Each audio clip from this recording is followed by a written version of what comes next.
Oops. What did I share? Oh. It has reached that point of the afternoon. Welcome everyone to Shannara Collegium. This is Satin Stitch Applique with Journeyman Leita. And here we go. Great, thank you, Alina. Just a heads up to everyone, I am using my laptop, so my don't have access to a webcam. So you're gonna have some odd angles around, and I won't have access to the chat all the time. So Alina, if you just see a chat question go in, if you could read it out for me. Everyone else, if you have a question, feel free to unmute yourself if you're able to and speak it that way, and I'll be able to answer it quickly at that case. So Satin Stitch Applique in Belgoff, we love our applique, and we especially love Satin Stitch Applique, which is the predominant applique style, and I totally forgot to bring an example, but my little capelet has an example on it. So this is not my best ever applique I did. That needs redone, but a satin stitch applique is this brown thread around the edge, and it's a close zigzag stitch is what it is. And most machines can do it. If your machine can do a zigzag stitch, you should be able to do a satin stitch applique. The different ones will be able to do it with different proficiencies. To do a good satin stitch applique, you're going to need some material. Of course, you'll need your basic sewing equipment such as scissors, thread, sewing machine, etc. But you also need some specialized materials and tools that will make the satin stitch go easier. So each sewing machine has a presser foot. This is your basic presser foot. It's usually called presser foot A.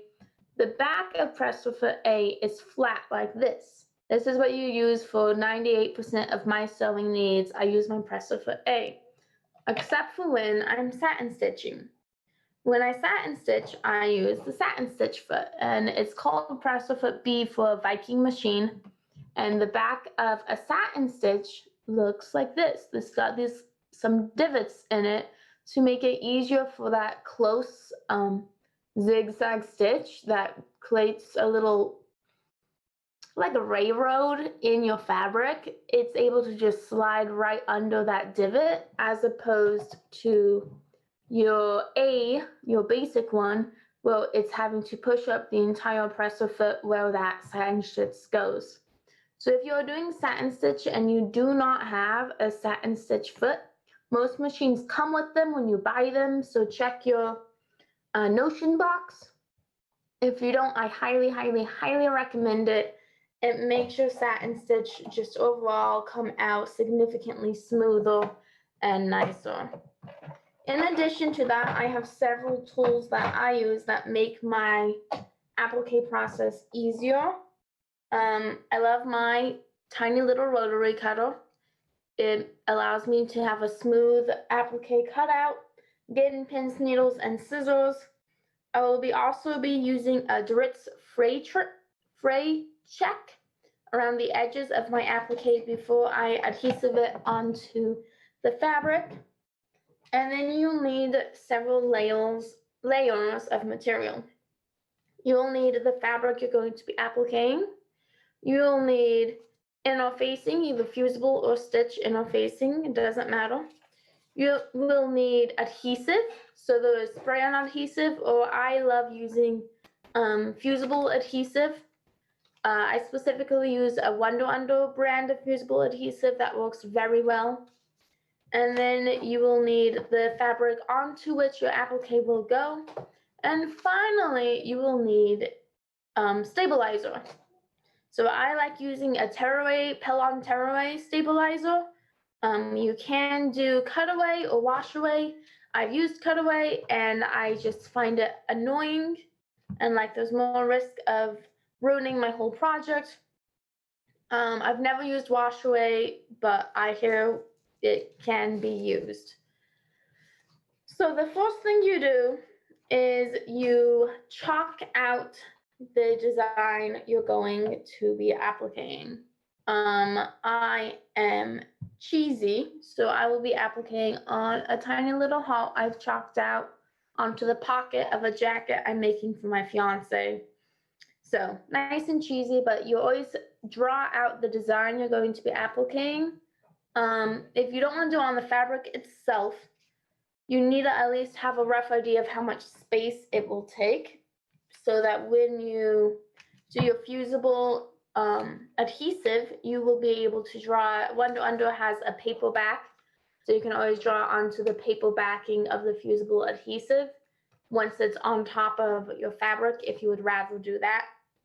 Just know you won't have the lines to follow because the adhesive will not be visible once you fuse it onto the patterning, but it can be used that way to cut out the outline if you would rather not draw or chalk on your fabric. But if you use chalk, any kind of chalk, they also sell specific tailor's chalk. Any kind of chalk should wash out of fabric without any problem. In addition, I believe they also sell fancy things that you can use as well that will wash out. So I'm gonna move down to my ironing board in hopes that you guys can see. And what you do is applique is like 98% prep work. So what we're going to do now is lots and lots of ironing. So I'm using a linen right now. So I'm gonna first set it to a linen base for my heat of my iron and let my iron heat up. You always want to iron your applique fabric so there's no wrinkles or creases or anything in it before you start adhesiving it or sewing it on. It will make your life easier. It will make you enjoy the process a lot more and not waste 5 hours on something that is then pointless and useless. So first thing is you just sit there and I'm just pressing my fabric and making sure that there is not any wrinkles in it. Lovely. Now, the right side, so when you're sewing, you have a right side of your fabric and a wrong side of your fabric. If you're doing a print, it's really obvious. The right side of the fabric is the side you want everyone to see. The wrong side is the side nobody sees. It's the side pressed up against your skin. So what we need to do is we need to put our right side down. So my little heart that I've chalked out is going to go down. I'm calling this my right side, down on top of my ironing board. And what I need now is I need my fusible interfacing. So fusible interfacing is my favorite thing to use. When I applique on a hand embroidered patch, I will use sew-on interfacing because the fusible interfacing will bunch up around the embroidery, which will create a distorted look of my fabric. But if I'm doing just straight fabric applique, I use a fusible interfacing. So I usually use a medium weight to lightweight fusible interfacing. Fusible interfacing will have bumps on one side and will be smooth and soft on the other side. So the bumps on the side that will have, basically has a glue that will melt onto your fabric. So I'm going to take my bumps and I will lay it behind the piece of fabric I'm going to be appliquing. So I'm laying it behind that little heart there and laying it flat down so that it's fabric interfacing. Now I take my iron and I fuse it down. Your interfacing will have directions on the instruction package once you buy it. Usually it's put it under an iron for 10 to 15 seconds, I think is what it says, until interfacing has fused onto fabric. Then I lift it up. You can always double check, make sure it's fused by trying to peel up an edge or a corner. And I am not able to peel up any of these edges or corners, so it is completely fused on there. If I was able to peel it off, then I would just put it back down, reapply the iron, and everything is good. If you're concerned about discoloration of your fabric or about your fabric melting because it's a synthetic material, or your iron's just ridiculously hot, which I had an iron that would get overheated, so it would tend to melt. Even my natural fibers, my cottons and my linens, would end up getting distorted by the iron.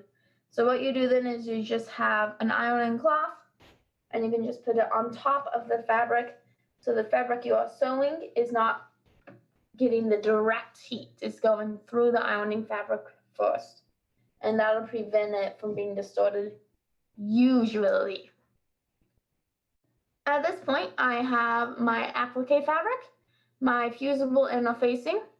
Now I'm going to get my Wonder Wonder. So my Wonder Wonder is my fusible adhesive. Wonder Wonder is a specific brand. You can use others. I also have a spray-on adhesive. So Wonder Wonder is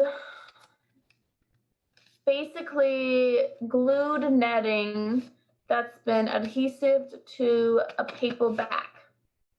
So the glued netting is what you want to put down on top of your fabric. So it's basically all wrong side, and you take it, fusible netting down on top of my fabric, and then my paper side is up. So once again, once you have it in place, you take your iron and you place it over, and there will be instructions on the packaging for how to apply it, but it's usually about the same as a fusible interfacing, 5 to 15 seconds or until fused. So once it's there, again, you can check by trying to pull it up off the edge. If it doesn't come up easily, you've done your job right. So it's at this point that I said if you didn't want to chalk the outline on the fabric itself, you could draw it on the paper. So I could have done that. And what this does is it allows for more detailed drawings on actual edgings. But what happens is we are going to cut this out. So if you had any inside details, say I wanted a tiny little heart on the inside, that little detail there would not be visible on the front of your fabric when you go to applique it. So you would need to then redraw any inside details on the fabric itself. But you can absolutely do your outlines on the Wonder Wonder if you want to, if that makes your life easier. And then you can just use a pencil as opposed to chalk, and that is a viable option. So after this is done, I'm going to go ahead and iron my primary, my fabric that will be getting the applique on top of it. It's a cute little pocket. And then I'm going to unplug my iron and set it aside. Oh, no, not yet. I need to keep my... I was going to say I don't need my iron anymore, but that's wrong. I do. So now that I have this, my design's on it, my fusible interfacing is on it, my fusible adhesive is on it. I got 3 layers here. I'm going to take my rotary cutter. You can use scissors as well, but I like rotary cutters because it allows for one smooth, continuous cut. Lay it flat on my cutting mat, make it so that you guys can see it, and I'm just going to cut the outline. Cut right on that outline of the heart.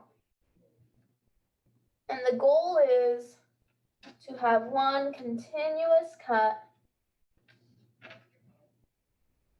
so that there's no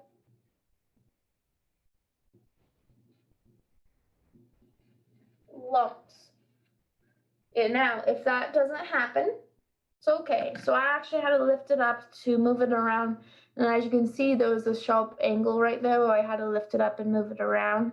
So I can always just even that out. Make it look nicer.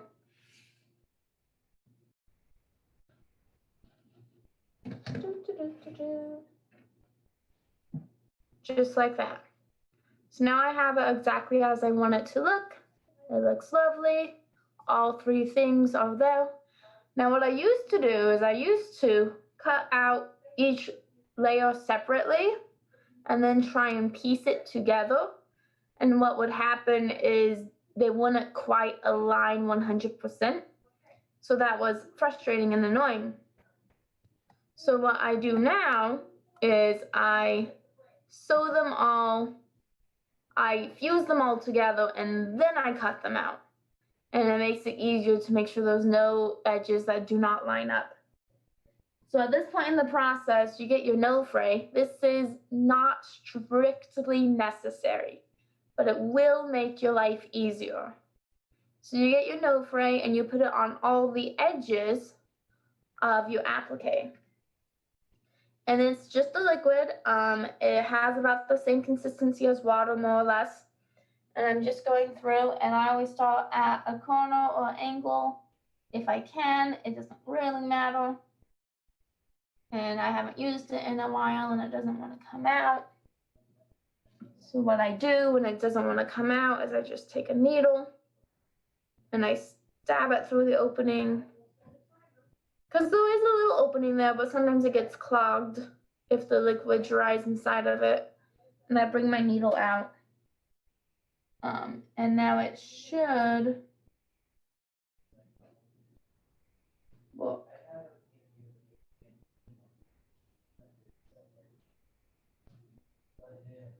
I would recommend with fray check to test it on a piece of scrap fabric of what you're going to use, just in case it decides to bleed where it doesn't want to and all that stuff. Thank you. That is a good idea. I've used it on this material before, so it should work. I've only used fray check on linens and cottons. I don't know how it interacts with synthetic material at all. So if someone has that knowledge, feel free to pipe in and let us know.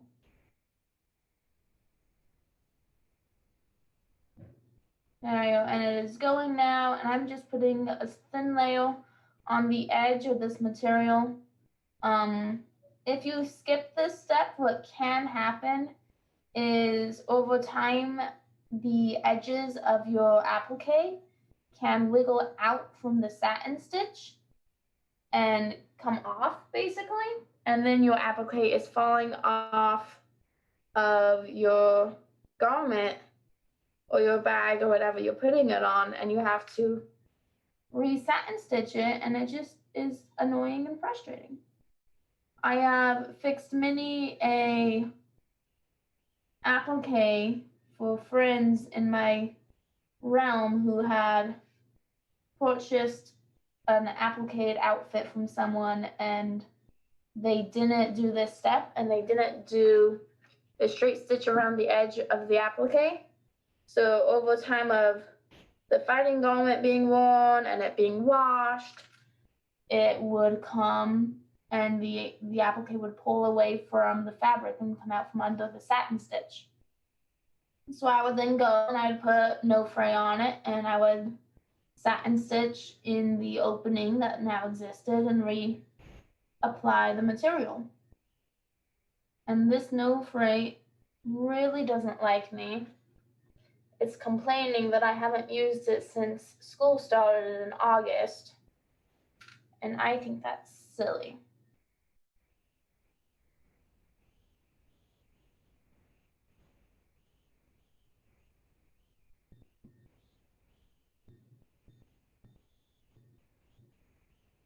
Okay, that's not the best, but it's good enough for what it is. This applique will be on the inside of a pocket, so it won't be getting a lot of bumps and rips from outside. But when you do the applique, I just put it on the very edge there, and you should see a slight darker red where the no fray landed, and it's just as it should look with any fabric that gets wet, is it gets darker. What you have now is a lovely little heart ready to be adhesive onto its primary piece of fabric. So I'm going to move my ironing board back over, and here's the pocket it's going to go in, and I just put a little circle where I would want my applique to be around. The placement on this piece isn't of deep importance, but it might be for whatever you're making. So then you just be like, make sure you have everything exactly where you need it to. If you need to, you can do a chalk outline exactly where you want that. Because what you're going to do is you're going to take it upside down, peel off the paper of your adhesive adhesive. So it has that paper backing. You're going to just take it off, which my very first applique I ever did, I didn't realize that this was a step. So I was trying to satin stitch through the fabric with the Wonder Wonder still having its paper backing. It did not go well. It was exhausting and frustrating. And I spent all evening, all night trying to get it to work, and it was terrible. Anyways, now it should feel a little rubbery on the backside. So you take it and you position it exactly where you want. Make sure it's exactly where you want it. Because after you iron it on, taking it off again, if you're able to do it at all, it will leave residue on your material. So make sure you have it exactly where you want it. Again, if you're concerned about your material discoloring or melting with the iron, put a pressing cloth on top of it. But other than that, you just take your iron at the setting it needs to be for the material you're working with, and you press it on top of your little applique piece. And you wait 10-15 seconds until the adhesive is on there, and then you shouldn't be able to really pull it off. It should be adhesived on, so I shouldn't be able to take it off just by pulling on it very easily. If you can do it super duper easy, then put it on for a few more minutes. You want to pay special attention to any spot where you have points and curves in your applique. So in my little heart, that point right down there, I really need to make sure that it's adhesived on. And same for right up here where the curves are. Really want to make sure that that's appliqued on. Now that I have that, I am going to turn my iron off because I don't need it anymore. The next step is to put on the stabilizer, which will make your life 75% times easier and a smoother applique at the end. So this is your stabilizer. I use a medium weight Hellon stabilizer. Again, I use a tearaway stabilizer because I can just rip it off once it's all done. And you place it, here's my applique, fabric, back of my fabric, the wrong side of my fabric. I take my stabilizer and I put it on the wrong side of my fabric underneath my applique. I want it right in the center of my applique. And I turn it, just make sure my placement's right. I have about at least an inch to either side of my applique. And I'm going to lay it flat and pin it down. Lay it flat, pin it down. So when I'm pinning things, I always pin to extremes first to make sure it's all nice and smooth and flat. So I have my pin here at this corner. I'm going to do another pin at this corner. Pin here. Making sure my fabrics, see how it's bunching right there? I don't like that. Probably means this pin's a little dull. And then pin at this corner. If I was doing a larger applique, I would need more pins. If I deeply was concerned, I could do 2 pins here on these openings, but I think this is probably fine. So now I have my stabilizer is pinned around my applique, and now I need to do some stitching. So I'm gonna transition us back to my machine and hope you guys can see what I'm doing. There we go. So when I'm doing When I'm sewing, I'm going to stitch a circle around my stabilizer, and when I'm doing that, I always use a long stitch because this stitch is just going to get ripped out as soon as I'm all done appliquing. So I just want to make it nice and easy on myself. You don't need to do a security stitch, you don't need to do a lock stitch or a back stitch. This is just to hold the stabilizer in place when you go to satin stitch it. It's not going to be there forever. Make it easy on yourself when you go to take out the stitching. So I'm just stitching a circle around that applique to hold this stabilizer in place. I love my machine.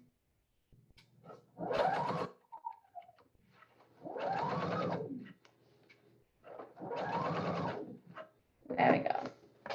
Now I have a lovely little circle around my stabilizer. Like, I didn't even make the ends meet up. It doesn't matter that much. What does matter is that it's there and that it's flat for my fabric. The next thing I do is I'm going to do a small straight stitch, regular size usually is what I do, regular size straight stitch along the edge of the applique piece itself. This keeps the fabric from pulling away from the satin stitches over time. It's a reinforcing stitch basically, and it allows you to ensure that there's not going to be any lumps or bubbles around the fabric and the applique, that it'll lay smooth and flat. So I'm going to go back to my basic stitch setting. I just use a regular width stitch. I have an electric machine, so that's a 2.5 on my machine. Your machine may or may not. This one you can do a lock stitch if you want. I usually don't, but you can. And you're just doing a simple straight stitch. You're keeping as close to the edge of that applique as possible. Making sure that your fabric is laying flat on itself and it keeps it an extra layer of protection so that it won't pull away during years of use, and to make sure it's all laying exactly as you want it to.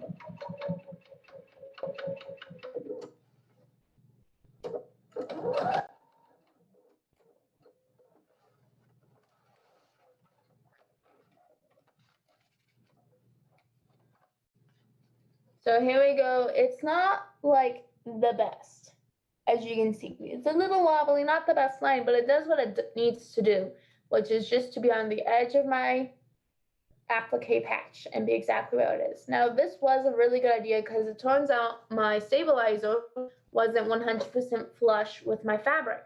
So there was a little poof of fabric here that I really wish wasn't there. But because I've done a straight stitch here, the area around my applique is going to be smooth without any puff, which will allow there to not be any puff or puckles when I go to do my satin stitch, which is what I'm going to do right now. So again, your satin stitch, set your machine to a zigzag, and then you want to set its length to as small as possible. So you want it to go past 1, almost to 0. So on my old manual machine, I would go all the way past the buttonhole setting, and I would be as close to 0 as I could be. On an electronic machine, I go all the way down. Oh wait, I'm not on the right setting. I need a satin stitch setting, which is, there we go.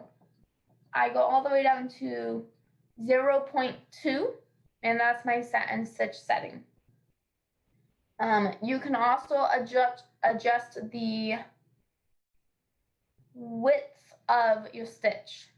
So when I'm doing detailing on top of my applique, I'll tend to do a smaller, a skinnier stitch. If I'm doing a larger applique, I'll do a larger stitch width to allow that variegation a thread. So because I'm doing such a small patch on here, I'm going to be doing a smaller stitch width as well. I'm thinking, yeah.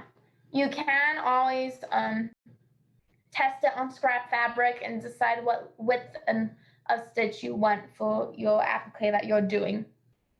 Highly recommended, especially if you're not intimately familiar with what the different widths look like.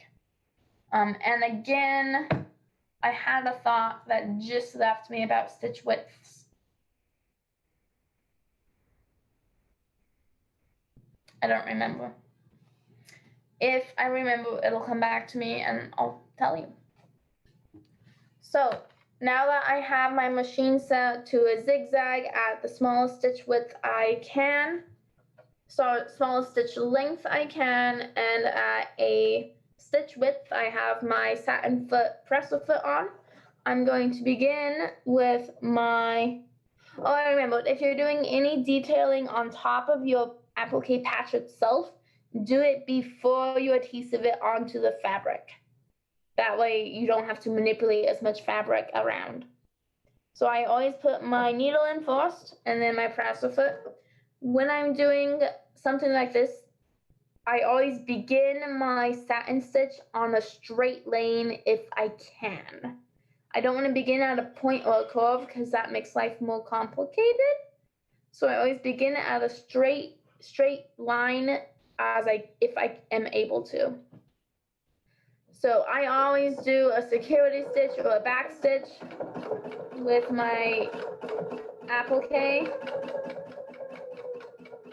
Now your goal, 2 goals when you're doing a satin stitch applique. Goal 1, cover that straight stitch that you put on. The second one is the outside zigzag should hit just barely past the patch. You want the majority of your stitch to be on the patch itself, and then you want the outside zigzag needle to hit just barely past the edge. And you go with consistency. Your machine should do most of the pulling for you. You should just have to guide it. So as I'm coming to this curve, I want to go smoothly around it. The curve in this part isn't too bad, but again, that consistency. So I want to just make sure I'm not going too fast, which will leave gaps in my satin stitch. But if I go too slow, it'll do a build-up in one spot where there will be a lump of my satin stitch. So I just want that consistency of a nice solid line.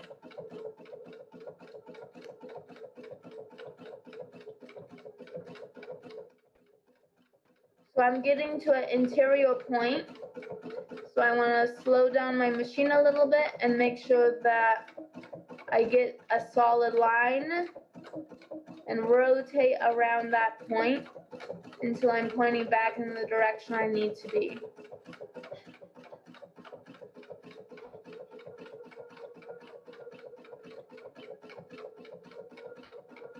And I'm going around that curve again, so I'm just looking for that smooth, consistent motion of the turning of the fabric. And a lot of this is just practice to keep that consistency.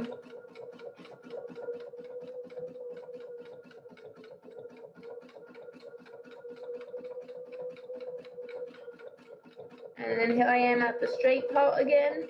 So again, I don't want to go super duper fast, so I'm going to have gaps in my satin stitch. A good satin stitch doesn't have any gaps in it. You shouldn't be able to see fabric through the satin stitch. Some machines can't make a super tight satin stitch. So if you want that close solid look, you can always just go over it a second time.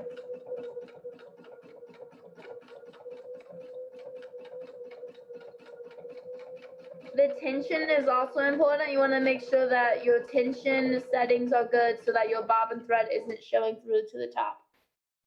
So I'm getting close to the tip of my heart here. So when you're turning a sharp edge like this, you go close to the top, and then I angle it so that the stitch that's hitting the outside of the fabric is on the outside, almost at the tip, and then I turn it at a so it's perpendicular, and I take a couple stitches across the tip, and then I'm down so that my needle's inside my fabric, and I turn it again at a slight angle, and then I'm back to doing my satin stitch on that straight spot.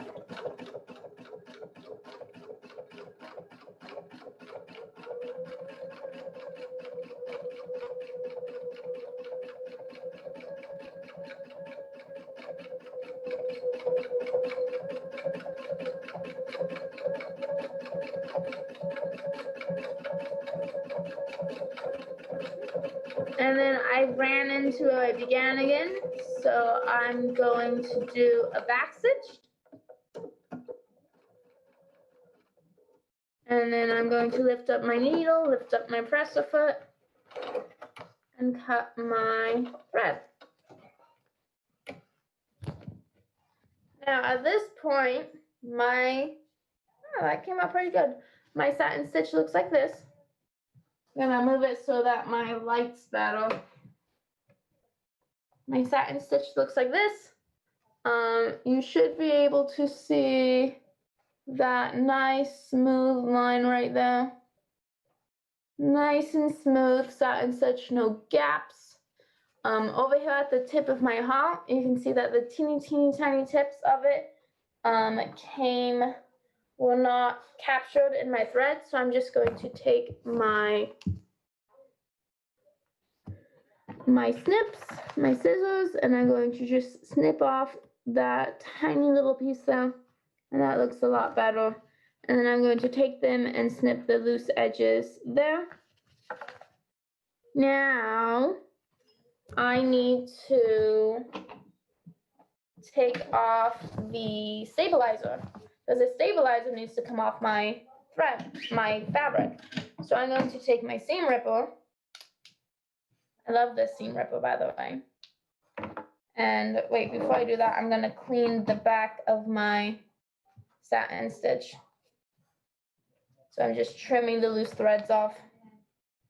I'm going to take my seam ripper, and I'm just going to rip out that long stitch, that basting stitch that we put on with the stabilizer. And because this is why I did a long stitch, was to make this process super fast and super easy.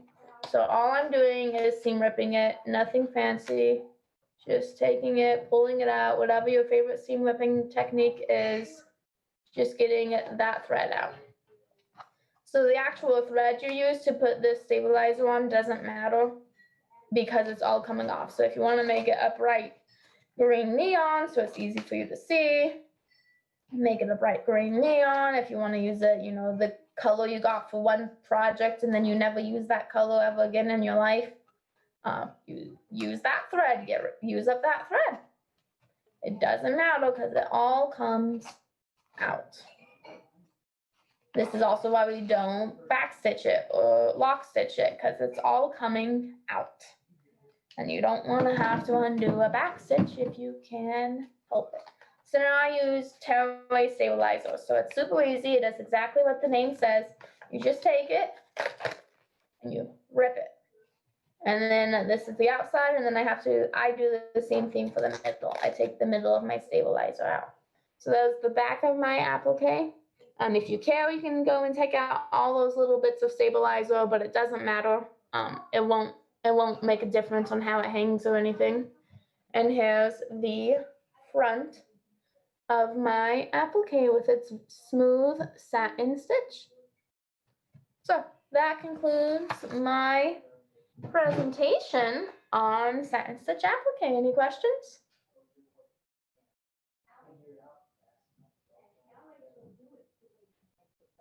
You are welcome.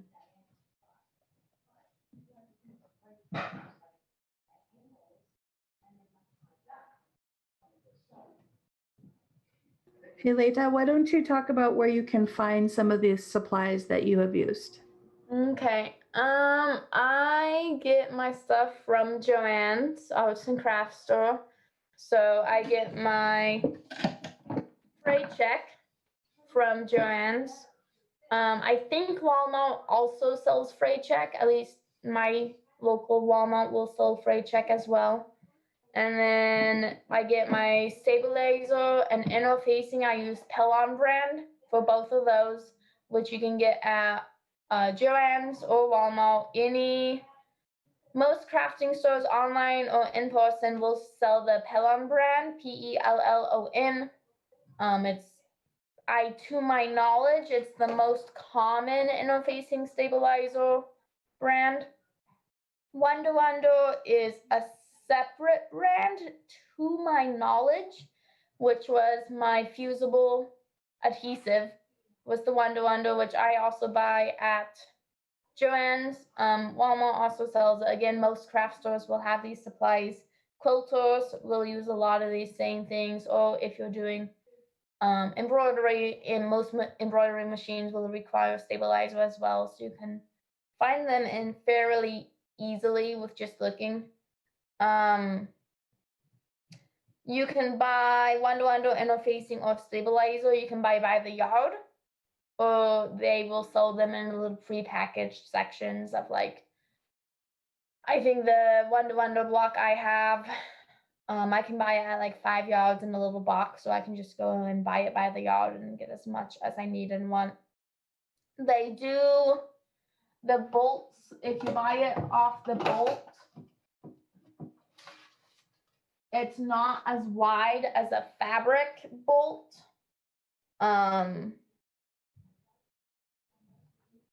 Sure. So this is the width of the bolt itself. It's not very long. So this is maybe, let's use the handy dandy, like 1.5 feet, maybe 2 feet. It's 18 to 24 inches long, as opposed to most fabric bolts, which are 56 or 62, I think. So you have to keep that in mind if you're purchasing it, and you can't think about the bolt length the same way as you could about a fabric bolt, because it's not going to be as long. Plus, you usually don't need as much interfacing, stabilizer, or Wonder Wonder as you would need fabric length, because you're just doing them for the smaller patches around fabric.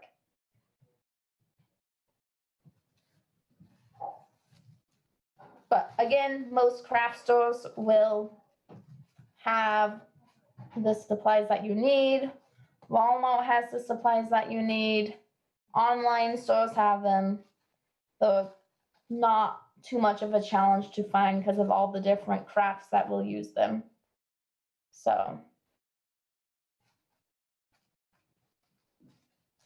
And I believe we have some excellent satin stitch applique tutorials made on the Artificer Guild website and the Artificer Guild library, as well as a recording of this lesson. Yes? I believe so. I would have to double check with Antoinette. If this one's not being recorded, I did the same lesson at Chaos Wars in July, and that one was recorded, which you can find it on the Chaos Wars YouTube channel. Correct. All right, thank you, Journeyman Leita, for your wonderful class on satin stitch applique. Let me pull up the little share screen there. Thank you very much. Up next, we're having a class by Sir Acrid concerning crossbows. So at 4 o'clock in about 15 minutes, we'll have that class. Thank you. Feel free to chat and